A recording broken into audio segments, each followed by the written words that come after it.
Welcome back to In Focus Kentucky, where each week we look at one different issue impacting Kentuckians. And today we're focusing on hunger throughout our bluegrass state.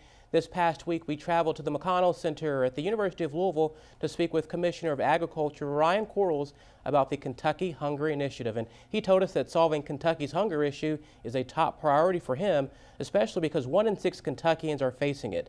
Here's a portion of our interview with the commissioner where he shares some of the goals for this initiative, which includes providing a stable and safe food supply throughout the entire state. And we are really good at producing food, raising livestock, and growing crops. So I find it appalling that over 700,000 Kentuckians are food insecure, meaning they don't have access to adequate food supply.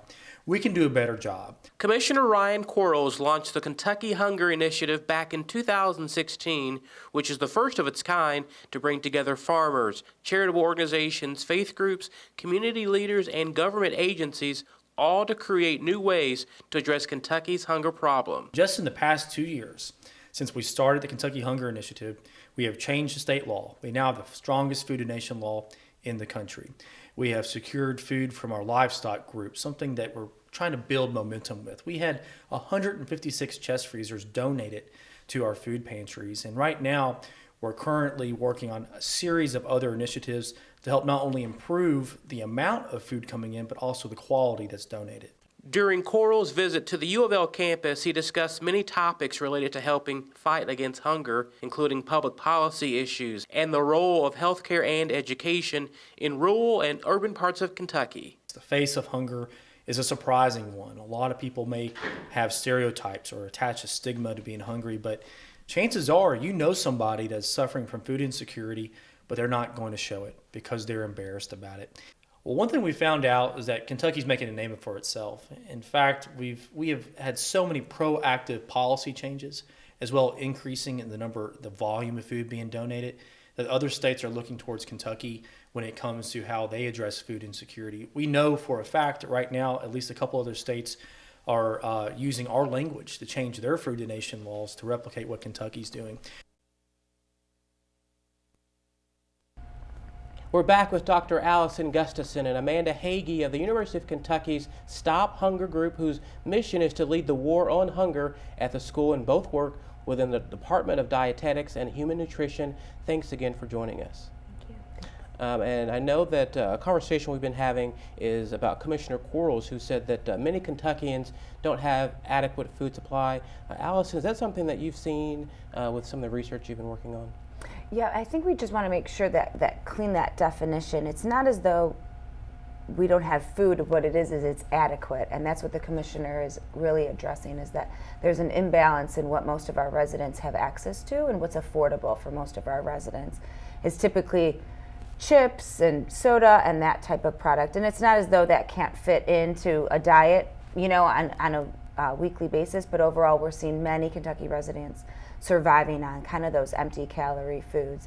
And really, when you think about the average rural resident drives 22 miles to the nearest grocery store, we really need to think about what are they able to buy when they drive 22 miles or 44 miles round trip.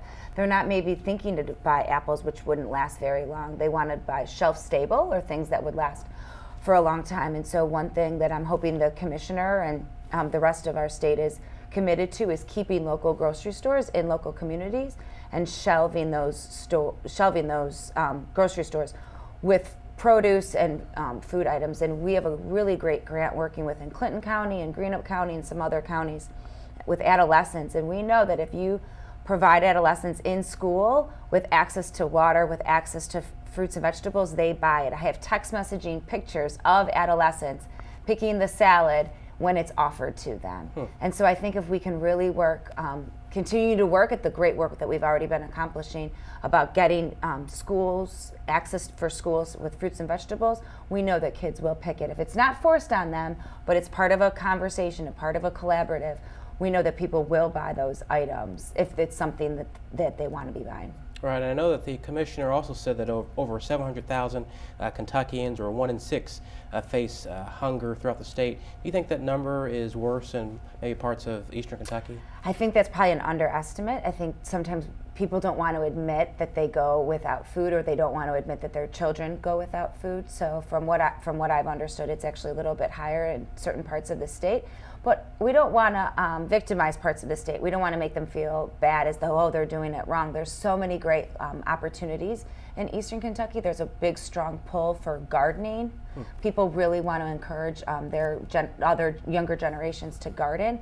So I think if we can tap into that resource, we could see that people would adapt some of that healthier lifestyle and would be willing to provide fruits and vegetables to not only themselves and their families, but to their neighbors. And so, however, I do agree with the commissioner that it's a high percentage, and in the eastern part of the Kentucky, we see an even higher percentage that report food insecurity.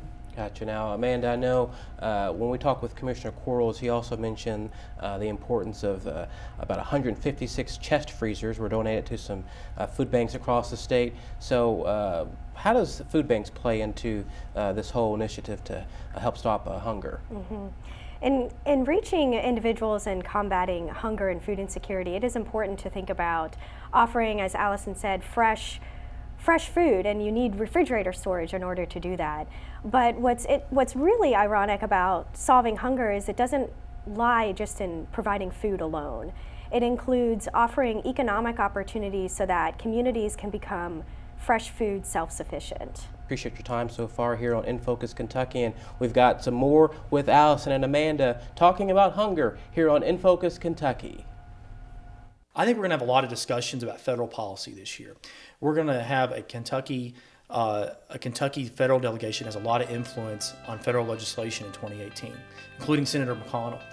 Coming up next on In Focus Kentucky, more with Commissioner Quarles as he tells us about his plans moving forward to combat hunger in Kentucky.